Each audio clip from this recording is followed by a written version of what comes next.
Okay. This is Susan, and I'll go ahead and make a few announcements for what's coming up for Codex. We actually have a pretty full slate.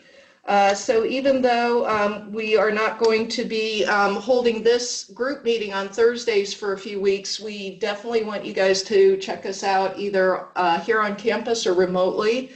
And also our video library, because we tape a lot of these sessions. So we won't be meeting next week. We will be meeting for a Meet Codex on Tuesday, October 22nd. So check law.stanford.edu/events or your email, because we've been sending email about that. So we really encourage everybody to come and say hello. And then on November 7th, that will be our next event. It will be a Codex lunchtime event. So even though it is on campus and it is on a Thursday, it will not be a group meeting. So we're going to have a speaker, Kevin Ashley from University of Pittsburgh, come talk about what he's doing with his law students in terms of legal innovation education. So please be sure to join us for that. And again, we'll be getting email out about that, so you can join us remotely or on campus for that. That'll be at 12:45. So there won't be a group meeting, but there will be an event. And then after that, we're going to have our next group meeting on the 21st of November. And then we are also going to have another Thursday lunchtime speaker event on December 5th. So that will be the Open Policing Project here at Stanford's Computational Policy Lab, and Amy Shoemaker is going to come talk to us about that. So no need to memorize this. There won't be a test. You can check out the law school events calendar or simply check your email inbox, because all the information will be pushed to you. So with that, I think we will go ahead and turn it over to our speaker today. So great. Thank you, Susan. So our speaker today is Drew Amoroso, who is the founder and CEO of DoCourse. DoCourse is a learning and professional development platform that aims to help lawyers map and track their professional development. DoCourse enables law firms to address the unique training and development needs of their attorneys through customized video courses and personalized learning. With that, I'll turn it to you, Drew. Great. Thank you, Stephen. Appreciate it. Thank you, Susan, for inviting me to be here today. Thank you to all of you who are in the room and out there for your time. Appreciate it. I think the best place to start is just to give you a little bit of a background on me, because I think that will help to kind of give you a framework for why it is we do and how we arrived at this company. So I started my career at a big law firm called Reed Smith and was there for about 5.5 years in the financial services litigation group. I eventually left the firm and started my own law firm called Move Legal. And at Move Legal, we represented fitness and health and wellness clients. So I told people I was practicing fitness law, which is not a real thing. There are no fitness law textbooks or courses anywhere in the country. But that was a passion of mine, was working with emerging fitness brands. So I did that for a while. And then I kind of just had this bug. And I felt like, as I looked back at my career, the most rewarding times for me were when I was training other attorneys. So I was the head of the summer program at the firm that I worked at. I was the president of the local bar association, the Young Lawyers Division, and also am an adjunct professor at a couple of local law schools. So I was kind of right in the middle of a lot of training that was happening in the legal industry. And I felt like there were some really big gaps there. So how many practicing have either of you practiced before? Yeah. Okay. I'm not now, but yes. Okay. I'm still certified and our dues are paid, so. Okay. Yeah.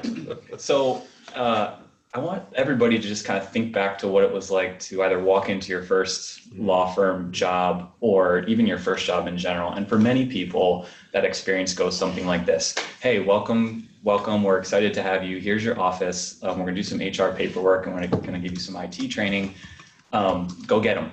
That's pretty much it. Yeah. And then that person sort of walks slowly backwards out of your office and the door shuts and you're kind of there, right? And I'm exaggerating a little bit because there are companies and industries and firms that provide excellent training, but for a lot of people, there's this disconnect between what happened in law school and then what is expected of you when you show up. And that can be a very solitary experience, isolating experience. And so for many law firms, this level of unpreparedness is, kind of a really big problem. It creates issues around retention, creates issues around recruitment and camaraderie, lost profits, culture at your place of work. So if you look at the sort of the state of training today in the legal industry, we've been very slow to adopt modern training methods, right? For many firms, their go-to is still, these 1 hour lunchtime sessions. There's rarely any sort of mobile or video component that's associated with it. And a lot of it is, this one-off training or mentoring doesn't necessarily promote what we know from the data and the science is how people learn, right? Like a steady diet of accountability over and over again, right? Like you need someone to say, hey, how's that thing going that we talked about, right? Over and over and over again. So these one-off trainings are not really good for that. So if you look at the science behind learning, it suggests that short bursts of learning are much more effective for millennial and Gen Z lawyers, and even for adult learners too, right? And if you think about it, that makes sense, right? We consume information on our phones through short videos. We would like short bursts of content, and we would like it now, please. That's just the way that we sort of are used to getting content. And we also want it to be personalized to our experience, right? Great training and great content is only great if it reaches you at the right time when there's a need. So that's where our platform comes in. So we work with law firms and legal teams to address those challenges and really the unique training needs of attorneys. And it's a very specialized need given what it's like to work in the legal field, the different pressures that are on us, the continuing education expectations. So it is a very unique environment in which training needs to be provided. So our early courses have involved a blended learning model, and they're usually anywhere from 6 to 12 weeks in length, and they generally run like this. We go to a firm and we learn about what their training needs are, what are the things that are high priorities for them. Then we take groups of a group of attorneys that's going through our course, and we will break those groups into small cohorts of 3 attorneys. And we find that a cohort of 3, any more than 3 is sort of a crowd. So we try to keep it to 3 or fewer than that. And then what they do is they go on to our learning platform for about 8 to 10 minutes a week, and they watch videos and there's other exercises. And then they meet for 20 minutes on a group video call with their small cohort once a week to do a little bit of a deeper dive into the content for that week. But it's also an opportunity for them to sort of validate one another's, individual concerns, right? Like I'm struggling with this, and when I hear someone else talk about, that they're struggling with it as well, that sort of validates my concern, and we can kind of have a little bit of a group therapy session around it, more or less. And then at the end, what we do is actually periodically throughout the courses, we provide the development teams with really ground level sort of key insights into what their attorneys are saying and what they're struggling with. So if you think about it, like one example right now, we have 120 lawyers that we're putting, first year attorneys that we're putting through our course right now. So we have, 40, 30-minute conversations with first year attorneys from across the country, different offices across the country. And so there's themes that arise, and we know a lot about what their challenges are, right? You talk for 30 hours on the phone with first years, and you kind of get a sense of what their struggles are. So we try to provide those insights so that the professional development teams have a sense of what's going on, and they can adjust their own training accordingly. So right now, our platform is essentially an LMS with some customized bells and whistles. That's sort of been our starting point. And our engagement with the associates on this level is allowing us to learn a lot about what really drives attorney improvement and development. And again, specifically in the law firm setting, in the legal department setting, in small law firms and large law firms, right? It's a very specialized environments. And so looking at it with this microscope is really helpful in terms of learning how people learn best in those environments. So just real briefly, a few of the skills that we are teaching on. We're teaching right now the professional skills that we know lawyers are using every day, right? So the things that they're actually, when they come in from 8 o'clock until 5 o'clock, these are the things you're actually doing, right? When you show up, how do you figure out how to spend your time? How do you interact with other people? How do you use the firm resources effectively? How do you provide excellent client service? How do you work with your secretary and staff, right? Just like these things those are the interactions that make up the majority of your day on some days, right? And so it makes sense to have a little bit of a framework to know how to do that. So that's where our early focus has been.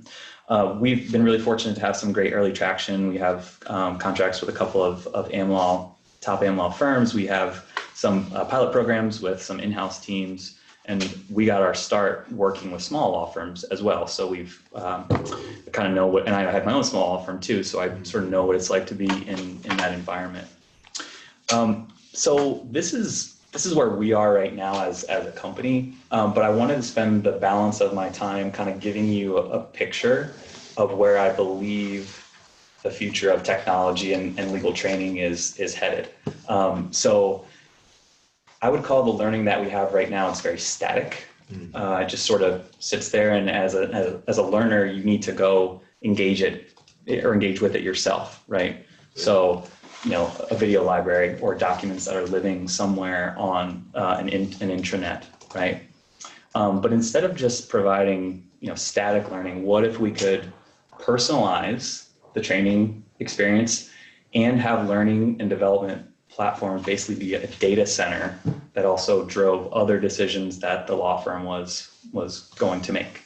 So if we look at a lot of the top issues that are affecting the industry right now, all of them have some sort of foundation in skill building. So yes, legal tech is changing the way that we do work, but we can't lose sight of the fact that there are people behind those technologies who need to be trained, right? And you hear a lot of talk about how technology is going to replace lawyers. Well, that's not going to fully replace them for a really long time.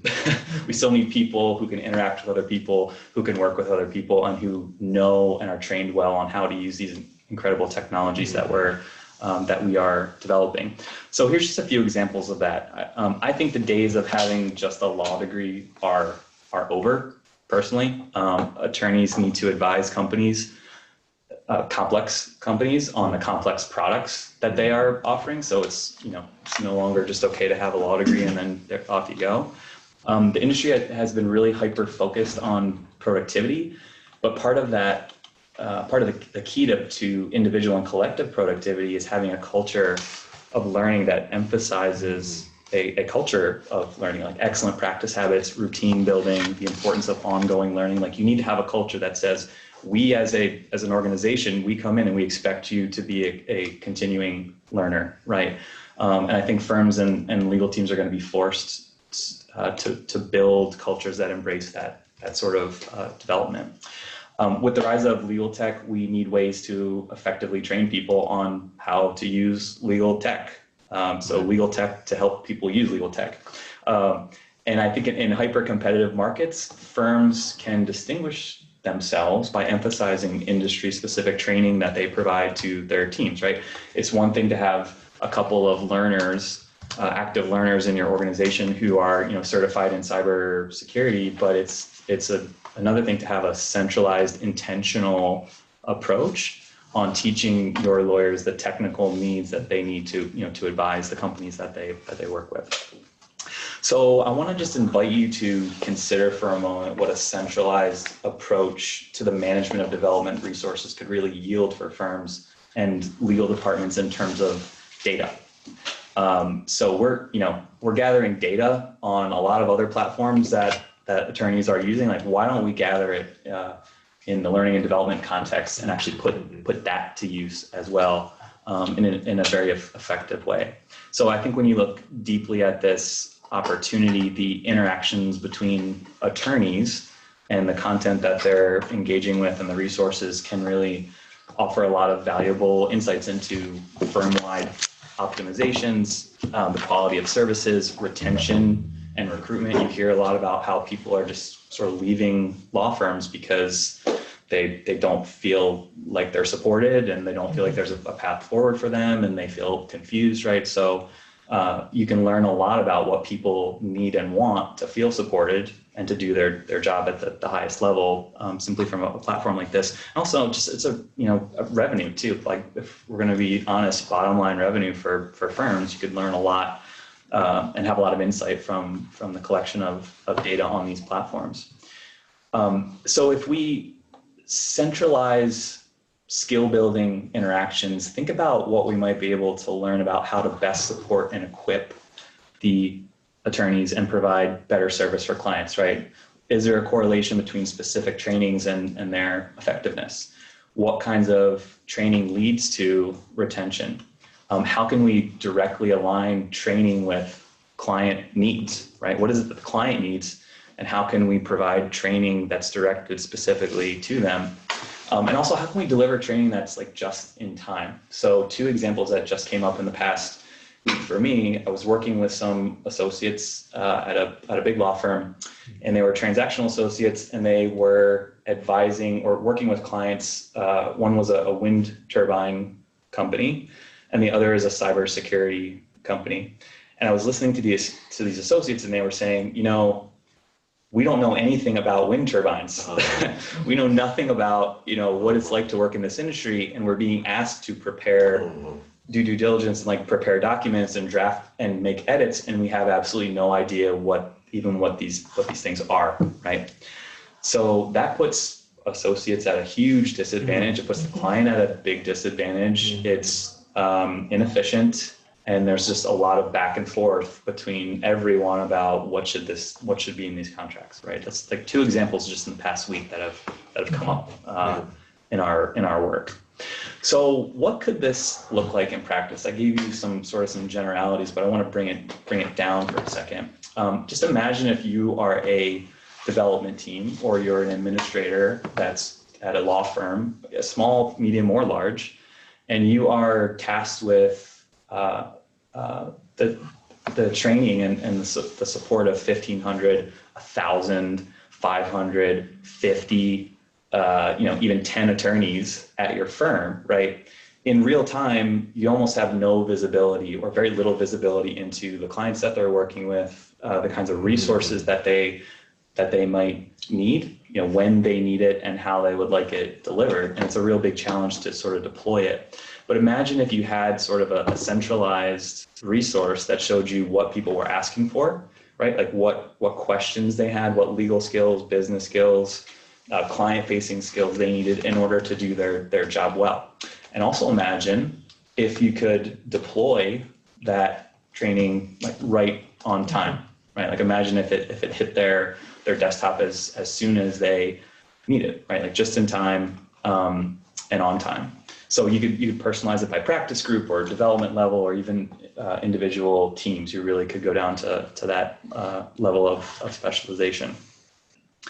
So I'll leave you just with a few thoughts about the future. I think looking forward, we are thinking a lot about the value that would come from integrating development platforms with other tech platforms that could inform training, right? So we could turn the annual review process into a roadmap that kind of links development objectives with learning paths. So if you've ever had an annual review, a lot of times there are objectives that come out of that, right? And what happens with that review? You usually get it, you're like, this is great. And then you go back to your office, it goes in the drawer, and you start responding to emails. But imagine if that was sort of linked to consistent ongoing training that was pushed to you. So you had a roadmap over the course of a year that said, my objective over the next 90 days is to do this, and this platform is telling me, hey, it's time for you to have 5 minutes of training, it's time for you to have 10 minutes of training, and we as an organization, want you to do this, and this is required. So that's one thing to think about. I think we could also use billing platforms to predict and recommend the most relevant training that's needed based on entries. So if you are really billing a lot of time to a certain type of task or a certain type of client, right? Well, what if we could sort of aggregate that information and push trainings to you that were specific to the type of work that you were doing? Something interesting to think about. And then also just think about how fast we could really deploy that relevant training, right? Like we could use a bot to send out training right away when like you've been assigned to this case or this matter. Here's 5 minutes of background on this particular industry, right? Like you're doing a new financial industry client, right? Like you've been assigned to this team.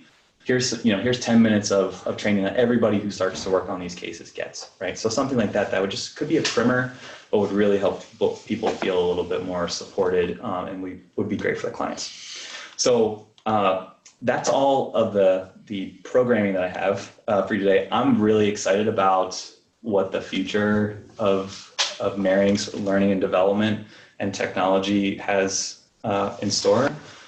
I think there's a huge opportunity here to really help attorneys, but also clients, right? This could be extended into a lot of different areas, different verticals in the legal industry. I also think law schools, if we're being honest, I think law schools could use this sort of kind of incremental training too. And we all know that there's a lot of shifting that's happening in that world as well.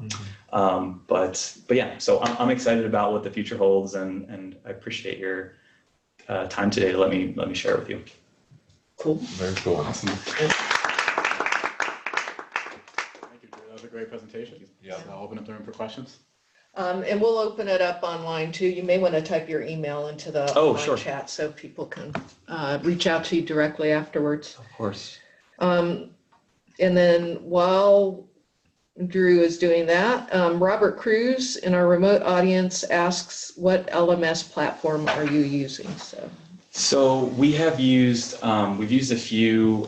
We have one called Thinkific that we have used and that we've modified a little bit. We're in the process of building our own platform at this point, but in a very MVP way. We started out with a third-party platform just to test, iterate, do all that. So, but we've reached the point now where it's time for us. We've learned enough, and it's time for us to start building our own. So it sounds like you've had like a lot of exposure to different types of industries. In terms of, I guess, surprises in doing this process, are there things that you thought that new junior lawyers would be underdeveloped or unexperienced with, but they were actually experienced, or vice versa, that you share that they had but didn't like? It's really interesting in now having spent several hundred hours talking with brand new attorneys, the same things kind of rise to the top, right? Things like practice management. So I'm not even sure how to come in and really, like, what do I do when I get here? Literally, like no one teaches you when you get there, how do you organize an efficient, effective day? No one teaches us how to do that, right? And it's personalized for everyone, but you can provide like a menu of options for people to choose from to give them sort of a starting point. I think people actually have, they are a little timid in terms of engaging other people at the firm. So that's a big thing that I see across the board. There's this level of perfection and perfection and sort of professionalism that they want to maintain, right? So they don't feel that they can go and ask questions of their colleagues. A lot of times we're coaching them on saying, here's how you start that conversation. Right. If you have a question, you need to go ask it, right? Yes, the partner or your supervisor is very busy, but do you think that they would rather have you stew in your office for a couple of hours and turn in something that's incorrect? Or do you think that they would rather have you resolve that issue by, communicating with them in an effective way in a 5-minute conversation? So things like that really rise to the top. We don't talk a lot about like legal writing and research. That's not necessarily what what we're training. We're training them more on the ability for them to interact with others at the firm. So staff, right? I think there's also a little bit of a feeling for most attorneys that they need to do it all, and they don't want to appear like they need help. And so engaging staff and other resources at the firm is a challenge for them. So there's some of the things that you just over and over and over again, you sort of hear them over the course of our interactions. Yeah. So I'll throw one out there based on my experience of designing online CLE at bar associations. So the incentive problem, right? So everybody's time is money, right? So, this is a big problem. If you're not offering CLE, what's the incentive to even spend 15 minutes looking at, because that's 15 minutes that you could be billing, right? Sure. So have you thought about an incentive type of arrangement? Like lawyers are very competitive, so some of these professional development platforms, as I'm sure you know, have like incentives where people compete with others in the firm. And yeah, great question. Have lots of ideas on that. We've thought about like sort of like on one level some badging and some certifications, right? That people can say, you know what, I've gone through this course, and now it gets populated into my annual review. So I'm actually getting credit for it that way. From a client facing side, right? As a client, like if you have, you may want attorneys staffed on your outside counsel team that have had, have gone through the wind turbine course, right? Like, so that might, so you get to work on certain cases. I think culturally, to your point, the firms where this has been the most effective are those firms where they say, in order for you to be in good standing at this firm, we expect you to do this. We want you to do it. I think part of it is the delivery too. So that's something that we've spent a lot of time on, is how do you deliver this, again, in the right time and in the right way. 5 minutes, 6 5-minute increments may be better than a 30-minute, a 30-minute session, right? So that's also something to think about. And also, one metric, and I wish I had put it up on here, part of the incentive too is that when you learn, you can take control of your day and you can change your practice. So we tell people, if you're able to figure out a way to delegate just 20 minutes of non-billable time a day and replace it with 20 minutes of billable time, 20 minutes a day times 5 days a week times 46 work weeks in a year, basically 80 hours of billable time. So if I told you that, you do a little bit of training and you figure out a way to optimize your day, that you could have 2 full work weeks accounted for by the end of the year, like, are you interested in trying that? So there's ways to incentivize it on a lot of different levels, but a lot of it is the messaging and giving them some, having them have a feeling, right? Like we act when we feel a certain way, right? We're compelled by that. It's one thing to say, I want you to do training. It's another thing to say, here's the outcome that you're going to have at the end of this, and it's going to be a good thing for you. Okay. Bruce Can has a question, but maybe Bruce, go. you want to, okay. Yeah. So, Hi. Thank you, guys. Great presentation. As a former Weill Gottrell lawyer, so I share your pain of the incoming experience, both as someone who did it and someone who had to mentor it. Have you thought about some form of rewards currency? This actually tags on to Stephen's comment. Much in the way of a crypto kind of a currency that can be spent for CLEs or can be spent for going to professional conferences, such that the law firm would offer this with the excuse being that our malpractice rates for young lawyers should reduce because they're being trained better and they're being managed better. I think the other aspect of this that's intriguing to me is when I left the active practice of law, I left it because it became a business, not a profession. And as a business, no one had time to train young lawyers to think like lawyers. And so I think there's something about thinking like lawyers and showing the results in the cases that are achieved, lawyers who go through the process of due course versus who don't get so trained, that would be worthwhile showing to the managing partner and the risk officer for the firm. So those are the two thoughts. Yeah, those are really excellent points. I would love to work with a firm. I'd love for a firm to say, you know what, we believe that this training is so valuable that we're going to incentivize it through billable hour credits. Or credit towards something else, right? Any sort of credit that would incentivize people to engage. I think it's culturally, and I mentioned this before, the culture sort of, well, I actually put a slide up here, a different slide, and I added this to the appendix because I was hoping that someone would kind of bring this up. I think in a traditional organization in other industries, you kind of have this top-down approach, right? Where you've got the CEO, and then you've got the head of marketing, and then you've got the head of product, and you've got the head of sales, and then there's people under those people who report up. In law firms, because it used to be an apprenticeship model, and still sort of is an apprenticeship model, you've got like these tribes that sort of form, right? And there's all these tribes across the firm, and they also, the associates all sort of interact with one another, and sometimes they work with this partner, and sometimes they work with that other partner.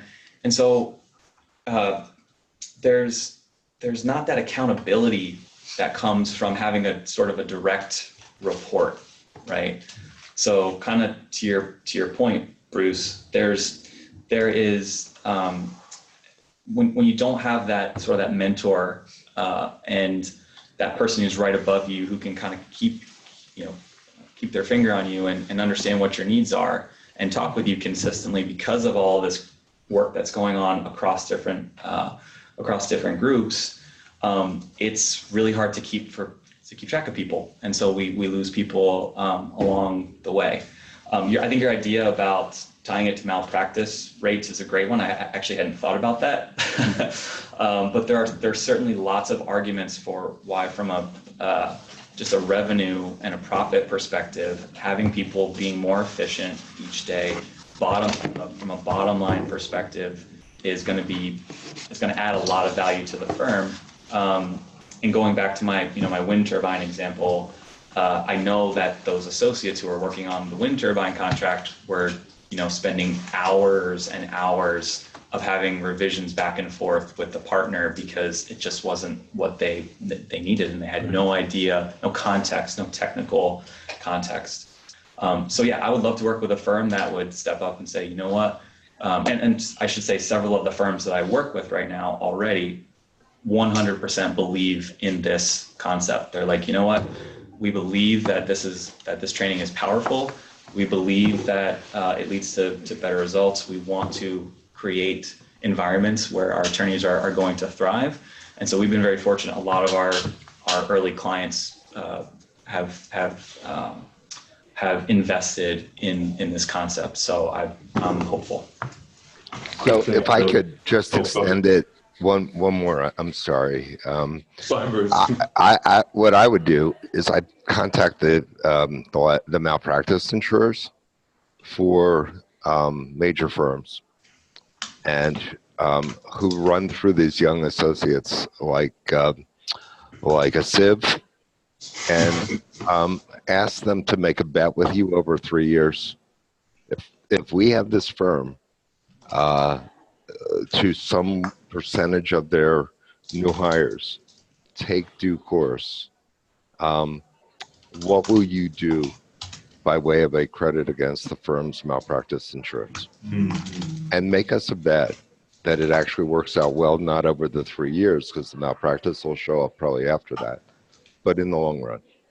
And I would say, let's stake that bet and see where that takes us. So I don't think the law firms are good business managers to figure this out. I think you need to lead them to this trough to drink. Are you interested in advising early stage legal tech companies, Bruce? No, I do a little of that. As you hear, Drew, I do a little of that, actually. Yeah. I could tell.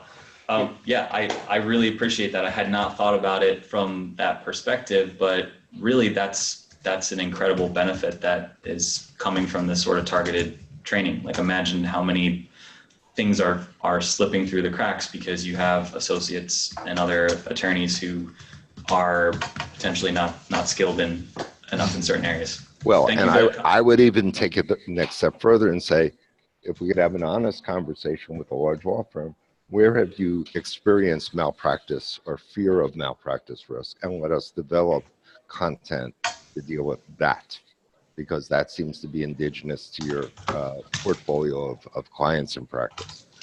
But if you want to contact me, I'll put my contact information in the chat. That would be great. Thank you, Bruce. Appreciate that. Drew, Yes. from a different perspective, I think the way you talked about the young associates, or just early associates, you don't have to be young to be early, to target what they can get out of it, not just to figure out how to work in the firm, but look at the software industry, going from the large companies that were essentially disrupted when you had programmers and people who were able to take their value up and essentially write their own ticket. I think lawyers having the capacity, if you look at Udacity, Coursera, and others, the nano degrees and whatever, these are things that you take one of those, you have a degree, all of a sudden employers after you, and that kind of like flips it and puts the competitive part, in the hands of the young associates. It also allows you to go, you can work with the firm or you can work with anybody. Right. And kind of, not that you're trying to be a disruptor, but you can disrupt the whole thing. Yeah, that's an excellent point. Lawyers are competitive, and there is this desire to show off, what you've done. Yeah, right. Yeah. And also to also, if you look at the science too behind what motivates people at work, it's a sense of meaningful progress in meaningful work, right? So if you're able to demonstrate that you are making this incremental progress, like I did this, and then I did this, and then I did this, momentum starts to build. It's sort of the same way that, why do we like to make checklists? Yeah. It's because we like checking things off of the list, right? Even if the first item is make checklist, we still like, that's fine. So there's momentum that builds from having a historical record of what you have accomplished and what you've done. So I think your point is a really good one. The other part being both a lawyer, but now hiring law firms for various things and realizing what's on the website or what the lead partner tells you is different than what the expertise is. Yeah. Knowing that, having visibility for clients, I think there's a huge market for that. Like we're in both in blockchain and looking at like how you're going to deploy incentives, dealing with clean technology, and there's a lot of new industries and a new knowledge, and there are firms that we've talked to that say, oh yeah, we got that. Yeah. And you're like, well, who exactly got that, right? Who's the one who has this,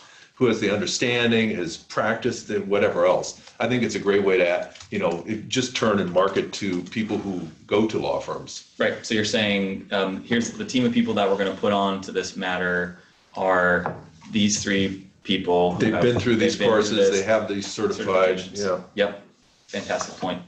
Yeah, thank you. You had a lot of happy clients after that.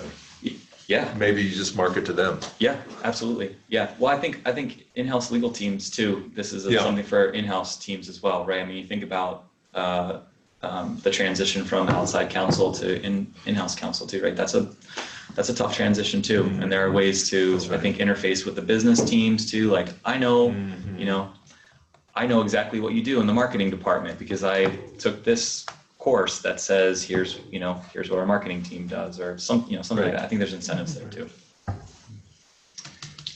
So online we have Scott who is asking about law schools. So what's the opportunity here for law schools? Yeah.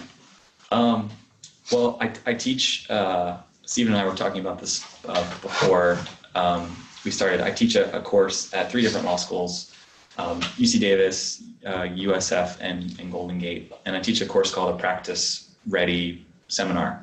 And the idea is, what are the fundamental things you can do to start thinking about your career in law school? And really like exercising some intention, like what do you want to do? And if you don't know what that is, I think that's okay, but you need to start asking the question, right? So there's all sorts of ways you could take your law school, your time in law school, and put it to good use. Of course, learning, going into the book and reading and, eye-racking and highlighting all that, very, very important and necessary. I think that there are all sorts of opportunities to teach people a lot of the fundamental day-to-day skills that they need to successfully transition from law student to practicing attorney, right? I have a lot of students in my class who they don't have a job, right?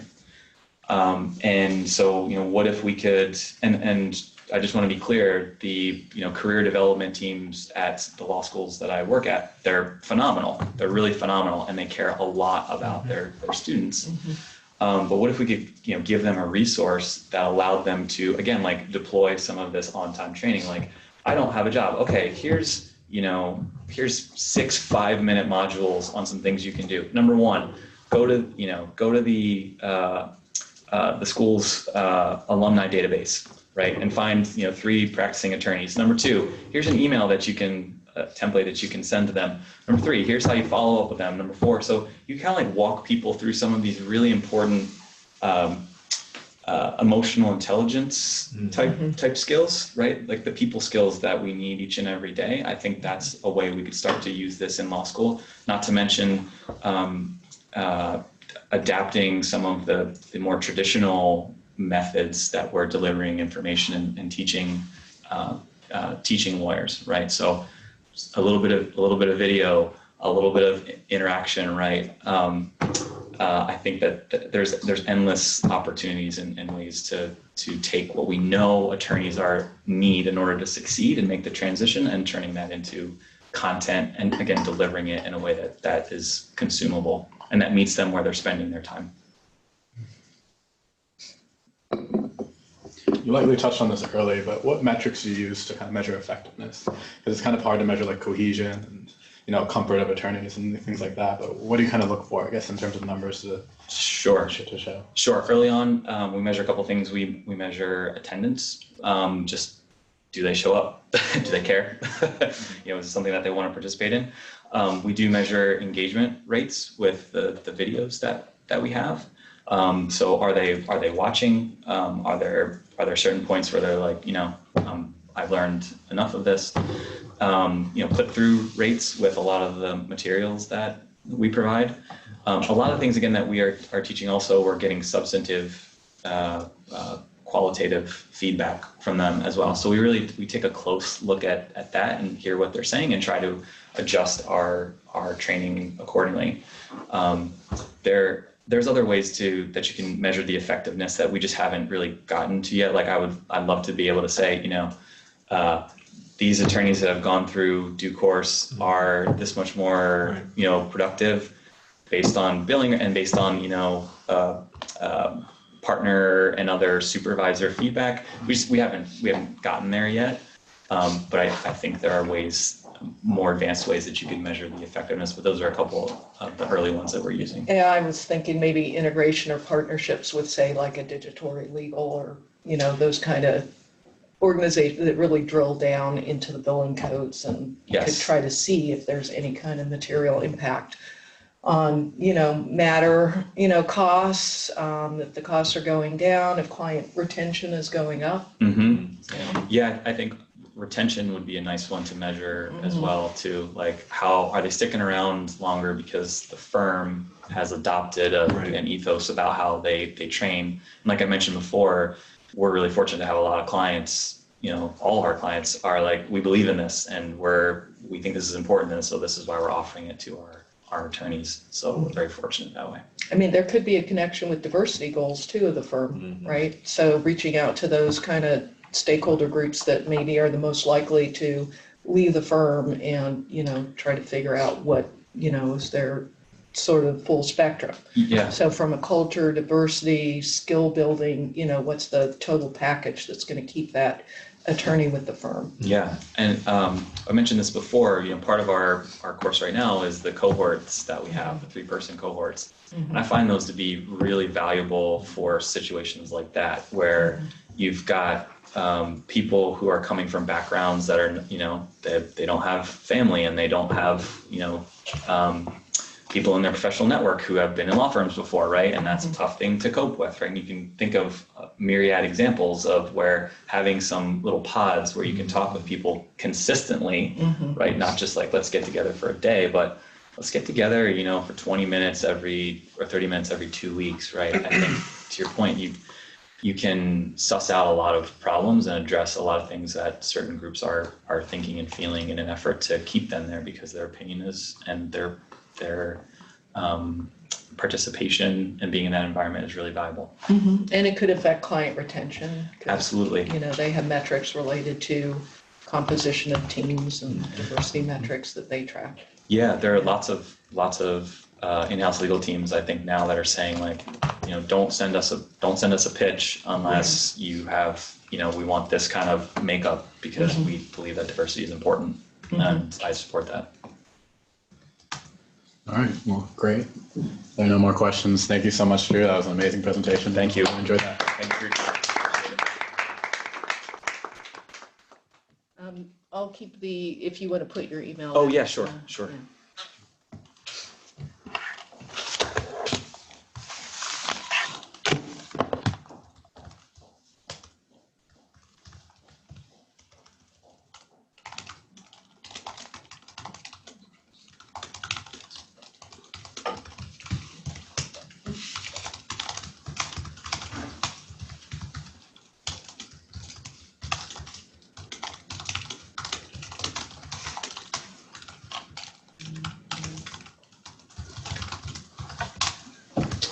Alrighty.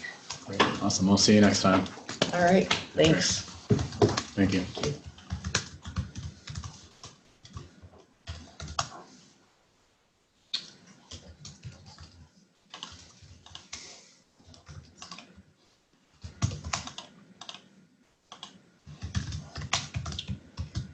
Didn't expect to. I came in ready to talk for about 10 minutes.